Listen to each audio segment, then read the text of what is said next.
Madame la Présidente.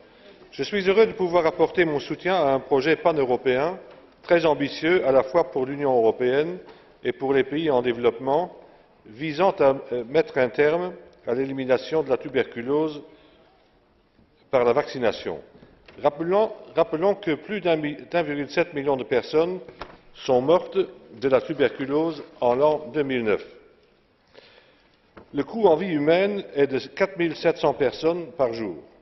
Ajoutons à cela les pertes économiques annuelles qui seraient de l'ordre de plus de 50 milliards de dollars par an, rien que pour l'Afrique. De là à ramener la tuberculose à un problème typique des pays en développement serait un grand leurre. En effet, les cas rapportés au Royaume-Uni et en Irlande pendant l'été 2010 nous rappellent la présence de la maladie chez nous, sans parler des ravages que la même maladie fait à l'est de notre continent et notamment en Russie et en Moldavie.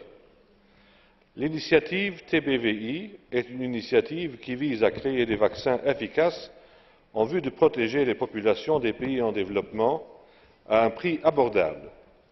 À ce titre, je me permettrai de faire les remarques suivantes. Premièrement, la santé n'a pas de prix, mais elle a un coût.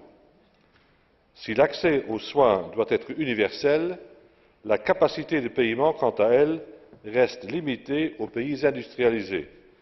Il importe dès lors de bien répartir les charges. Les patients du Nord des pays industrialisés doivent bien entendu payer le prix fort, sinon les sources de financement de la recherche devraient tarir assez rapidement. Étant donné cependant que la contribution financière des pays du Sud reste sinon inexistante, du moins purement symbolique, notre solidarité devient indispensable pour combler cette insuffisance. L'initiative, c'est la deuxième remarque, l'initiative TBVI a aussi toute sa place dans la stratégie 2020. Elle illustre parfaitement ce dont nous pouvons être capables si nous savons arrêter en temps voulu les priorités en matière de santé. Et troisième remarque, je voudrais terminer par là, cela n'exclut nullement les financements additionnels ou complémentaires à charge des grands bailleurs institutionnels, dont notamment la Banque mondiale.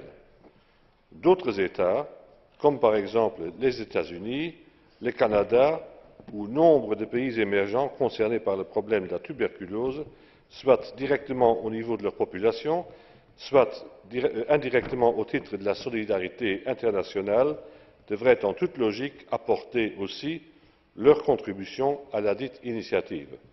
Il s'agit en l'occurrence de la formule partenariat public-privé.